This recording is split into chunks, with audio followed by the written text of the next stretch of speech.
오늘 소개해드릴 광고는 보험친구닷컴입니다. 보험친구닷컴은 말 그대로 보험에 관련된 모든 이야기를 일단 무료로 상담을 해드리고요.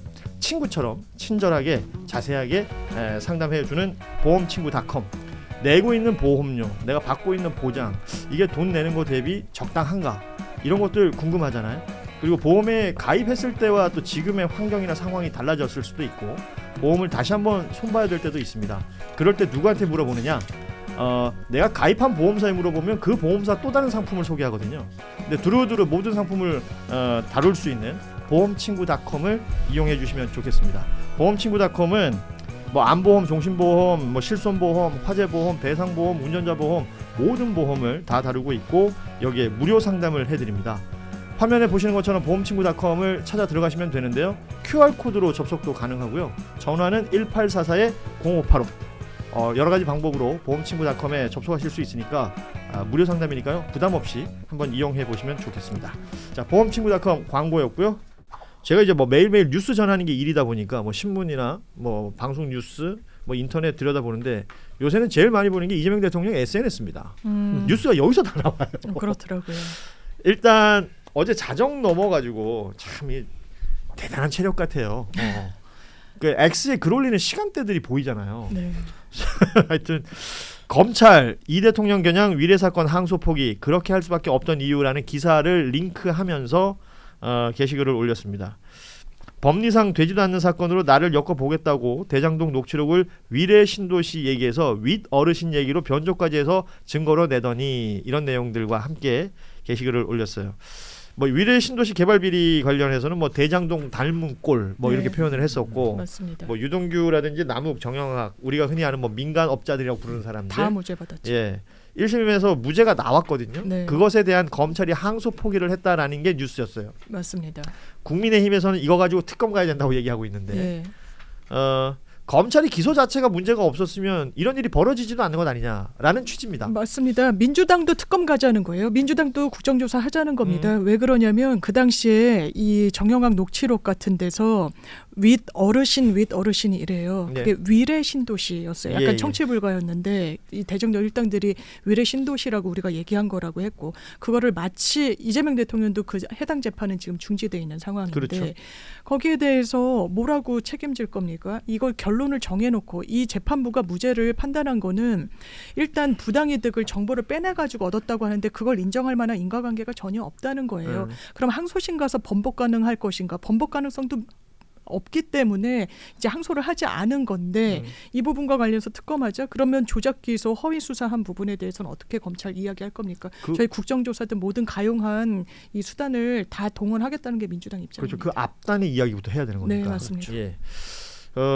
뭐 대장동 사건뿐만 아니라 이제 위례 관련해서도 이 재판들이 지금 항소 포기가 되고 있는 것은, 그러니까 검찰들이 스스로 자인하는 것 아닌가라는 생각도 드는 거예요. 제가 봤을 때는 이거는 뭐 특검까지 안 가고 국정조사 정도에도 충분히 나오지 않을까라는 뭐 생각이 드네요. 왜냐하면 정권이 바뀌었기 때문에 자료를 다 내놓을 수밖에 없거든요. 예. 그리고 아시겠지만 이게 1월 28일 날 나온 이야기 아닙니까? 예. 그리고 이건 이재명 대통령 이거 최근에 일이구나. 죄송합니다. 네. 그러니까 항소 포기는 이제 오늘 있었던 오늘 일이고, 있었죠. 그 무죄가 선고가 된 게 이제 1월 28일이었던 겁니다. 뭐 지금 나온 얘기들은 이제 그 녹취에서 뭐 위례 신도시를 윗 어르신 뭐 이렇게 바꿨던, 이런 진짜 얍삽하잖아요. 그리고 뭐 뉴스에서 나올 때는 뭐 청취 불가다 뭐 어쩌고 그랬지만 다 들었잖아 또 우리가. 다 들리고, 그리고 심지어 예. 첫 번에 나왔던 거를 바꾸려고 검찰이 또 새로운 속기사를 쓰고 뭐 이런 식의 좀 억지적인 부분이 있어서 이거는 그냥 사필 규정으로 보시는 게 맞을 것 같고, 만약에 국정조사나 특검을 해야 된다고 하면 이러한 조작 기소가 어떻게 이루어졌는지를 밝혀야 되는 그런 목적으로 진행이 돼야 된다고 봐야죠.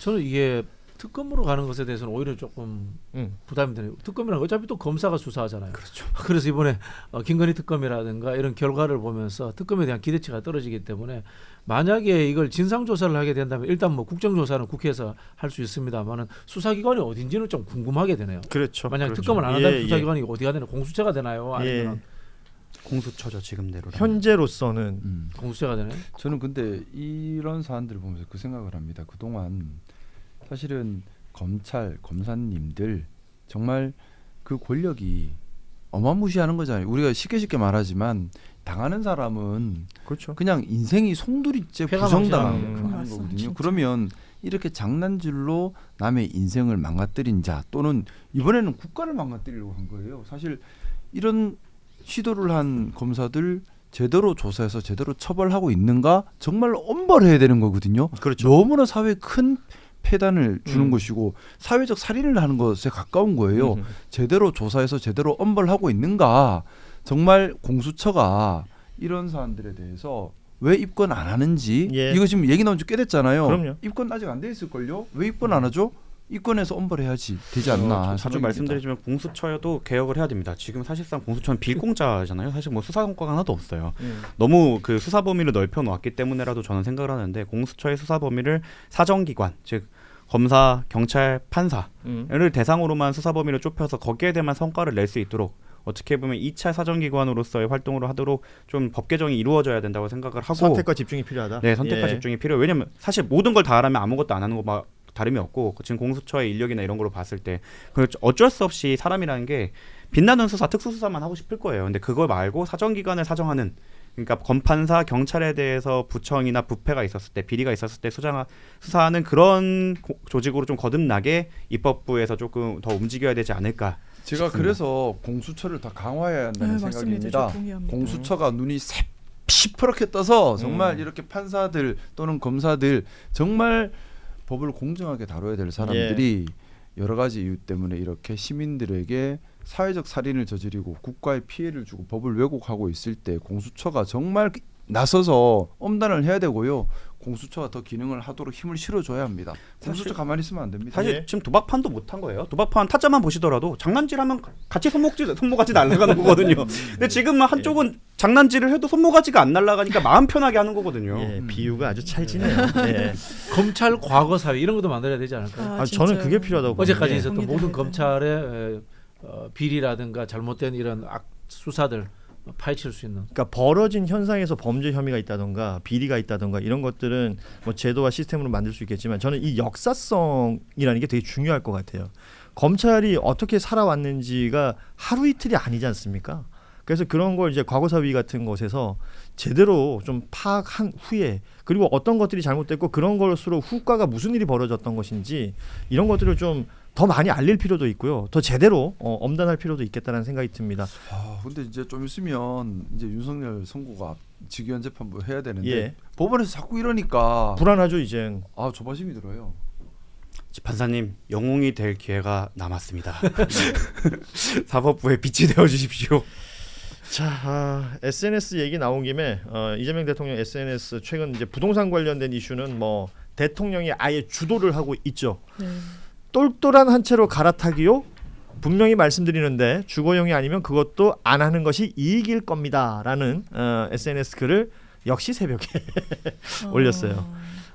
요즘 이건 그냥 잠을 좀 안 주무시는 것 같아요. 전반적으로 좀 여쭤볼게요. 이게 대통령이 부동산 개혁에 대한 의지가 굉장히 강하구나라는 건 이제 인지가 된 것 같아요. 네네. 그냥 SNS 통해서 이런 내용들을 계속 보이면서 그 의지를 보이는 대통령의 지금 이 모습을 어떻게 평가하시는지. 제가 뭐 부동산 전문가는 아니니까 네. 정책적인 정합성은 말씀 못 드리겠고요. 전략적으로 프레임 이론과 게임 이론으로서 좀 설명을 드리자면 예. 강한 것이 옳은 것을 이긴다라는 이야기가 있습니다.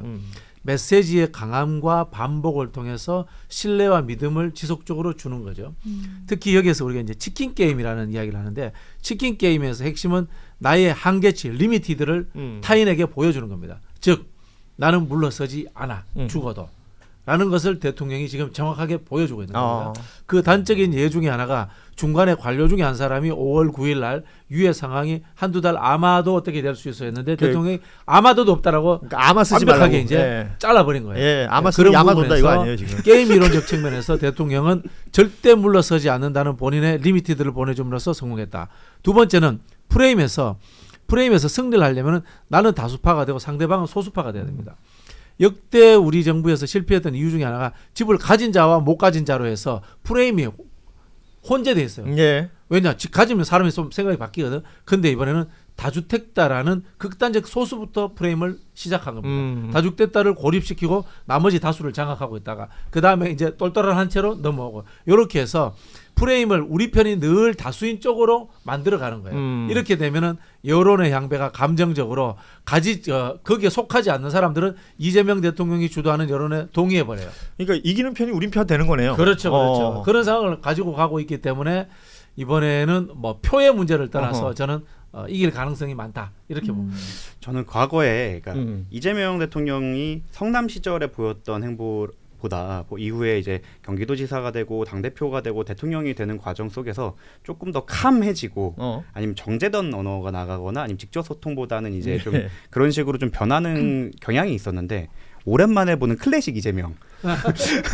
우리가 사이다라고 부르던. 네. 예. 그리고 약간 영화의 장면 다시 한번 따오면 그 내부자들에서 내 성격 잊었나 하는 강력한 이미지를 줘서 한번 저는 그게 너무 시장을 이기는 정부도 없죠. 정부를 이기는 개인도 없다라는 게 정말 강력하게 다가왔거든요. 강한 자신감으로 느껴집니다. 네, 사실은 시장에서 중요한 거는 그런 정책도 중요하지만 다시 심리도 중요하잖아요. 그렇죠. 아까 말씀하신 것처럼 강한 것이 이긴다는 것처럼 정말 강력하고 확실한 메시지를 준 것 같아요. 사실은 이 부동산 관련된 SNS 활동이 시작된 게 지난 주말부터예요. 네. 아직 일주일이 안 됐습니다. 그런데 실제 강남 3구와 용산에 매물이 늘고 있다라는 보도들이 나오고 있고 제가 어젯밤에 그 이광수 대표 광순의 복덕방 네. 이거 좀 구체적인 자료 좀 달라. 나 이거 방송에서 얘기하고 싶다. 말로만 얘기하는 거 말고 숫자로 보이는 게 정확한 거 아니에요. 그래서 자료를 달라 그랬더니 그래프를 하나 보내줬습니다. 서울 강남 아파트 매도 물량이라는 건데요. 보시면 숫자가 바로 보이잖아요. 확 올라오고 있네요. 지금 그 대통령이 얘기한 게 며칠이 안 됐어요. 그런데 이미 그 전부터 그런 조짐도 있었다라는 것이고 대통령의 의지가 알려진 이후에 매물이 확실히 늘고 있는 모습을 우리가 확인할 수가 있는 겁니다.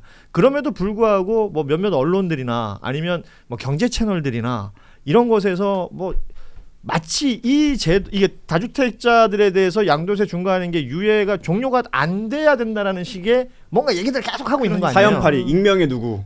그것에 대한 정확한 반박이 가능한 구체적인 객관적인 자료를 저희가 또 보여드릴 수도 있는 것 같습니다. 그리고 임광현 국세청장도 페이스북에 이제 이런 게 중요하거든. 니들 이렇게 세금이 늘어나는 거야 라는 걸 보여줬어요. 그러니까 중과 배제가 될 때 뭐 한 2억 2.5억 2억 몇천 정도 낼 세금이 얼마까지 늘어날 수 있는가? 5억 9천? 6억 8천까지 늘어날 수 있다. 저것도 사실 좀 반대로 생각을 하면 중과를 받아도 4억 1천만 원이 불로소득으로 있는 거예요. 아닌가요? 그래서 다주택을 통해서 그 정도 벌고 싶은 사람들은 하고 있으라는 거 아닙니까? 그러니까 그 홍준표 시장처럼 아니 안 돼, 뭐 아무도 하지 마 이런 게 아니라 하고 싶으면 해. 대신 세금을 내. 누진세는 자본주의의 기본 법칙입니다. 예. 차등으로서의 정의라는 측면에서 존재하고 있는 거고요. 제가 좀 일어서야 되는데 그래서 마지막 이야기를 하나 좀 하고 싶은데 민주당 지도부가 합당 찬성 반대의 그 논쟁할 여력을 제발 이 부동산 메시지 내고 정책 가다듬고 입법 정리하는데 써주시면 감사하겠다는 부탁의 말씀드리겠습니다. 에너지를 이쪽으로 모아달라. 네, 대통령이 혼자 싸우고 있는 것처럼 보입니다. 여당은 당연히 대통령을 도와야죠. 자, 우리 박지민 평가가 이제 다음 일정 때문에 지금 일어나셔야 되는데 오늘은 여기서 인사 나누겠습니다. 고맙습니다. 인사하고 가요. 인사하고. 자, 그리고 이게 그러면 실제 그 몇몇 언론들이나 아니면 지금 야권에서 주장하는 내용들처럼 시민들에게 어떤 반응을 얻고 있는가를 봐야 되는데 오늘 전국 지표 조사 MBS 조사 결과가 나왔어요. 예. 뭐 대통령 뭐 지지율과 비슷한 숫자입니다. 그러니까 다주택자에 대한 양도세 중과 유예 조치를 연장하지 않고 종료하는 방안에 대해서 잘한 조치라는 게 61%, 잘못한 조치가 27%가 나왔어요. 이 조치만 두고. 네. 그리고 대통령의 지지율은 지금 비슷한 숫자죠. 63%가 긍정. 맞습니다. 이것도 약간 숫자가 4%포인트가 지지난주보다 오른 거예요. 그럼 결국은 시장에서 지금 반응을 하고 있다는 거 아닙니까? 맞습니다. 그리고 정책에 대한 평가도 지금 어느 정도 된 것 같고. 그러니까 부동산 기사나 언론의 방향을 보면 이 다주택자 그리고 부동산을 다수 소유한 사람들이 과다대표되고 있다는 인상을 강하게 받아요. 예. 이 양도소득세 중과 유예도 4년 동안 해줬던 겁니다. 앞으로 하는 것도 100일 남아 있어요. 그러면 언제까지 이 정책의 일관성과 관련해서 버티면 돈 번다. 어떻게든 이거 우리한테 뭐 과세하고 이런다고 해도 이거 오래 못 갈 거다. 이런 신호를 더 이상 주면 안 돼요. 정 변호사님 말씀 주셨지만 부동산 시장은 심리를 타는 부분이 분명히 있고 정책 일관성을 강한 호조로 계속 줘야 그러면 시장의 참여자들, 이 부동산 시장에 참여하는 많은 시민들은 이 제도의 방향이 맞다라고 공감하고 있는 거예요. 과반을 훌쩍 넘어서. 이거 계속 정말 매짐을 잘 해야 됩니다. 자, 요건 아마 제가 봤을 때 오늘도 SNS 올라올 것 같아요. 뭐가 될지 모르겠으나 그 SNS를 보면 그러니까 소위 말하는 로드맵이 있는 것 같아요. 어디서부터 시작하여 어떤 곳으로 갈 것이고, 사실은 지금 이제 다주택자들에 대한 얘기잖아요. 양도세 관련된 얘기로 시작하여 지금 똘똘한 한 채 관련해서도 이번에 얘기가 나왔습니다. 그래봤자 똘똘한 한 채라고 해봤자 실거주용 아니면 그것도 이익이 아닐 것이다 라는 얘기가 나왔고, 이게 이제 부동산 전문가들한테 제가 물어보니까 다음 수순은 대출 관련된 이슈들을 정리를 해야 된다는 그렇죠. 거예요. 그래서 이 부분에 대한 또 메시지들이 어떻게 나올지는 좀 보도록 하고요. 오늘 소개해드릴 광고는 보험친구닷컴입니다. 보험친구닷컴은 말 그대로 보험에 관련된 모든 이야기를 일단 무료로 상담을 해드리고요. 친구처럼 친절하게 자세하게 상담해주는 보험친구닷컴. 내고 있는 보험료, 내가 받고 있는 보장, 이게 돈 내는 거 대비 적당한가, 이런 것들 궁금하잖아요. 그리고 보험에 가입했을 때와 또 지금의 환경이나 상황이 달라졌을 수도 있고, 보험을 다시 한번 손봐야 될 때도 있습니다. 그럴 때 누구한테 물어보느냐? 내가 가입한 보험사에 물어보면 그 보험사 또 다른 상품을 소개하거든요. 근데 두루두루 모든 상품을 다룰 수 있는 보험친구닷컴을 이용해 주시면 좋겠습니다. 보험친구닷컴은 뭐 안보험, 종신보험, 뭐 실손보험, 화재보험, 배상보험, 운전자보험, 모든 보험을 다 다루고 있고, 여기에 무료 상담을 해드립니다. 화면에 보시는 것처럼 보험친구닷컴을 찾아 들어가시면 되는데요. QR코드로 접속도 가능하고요. 전화는 1844-0585. 여러 가지 방법으로 보험친구닷컴에 접속하실 수 있으니까 무료 상담이니까요. 부담 없이 한번 이용해 보시면 좋겠습니다. 자, 보험친구닷컴 광고였고요.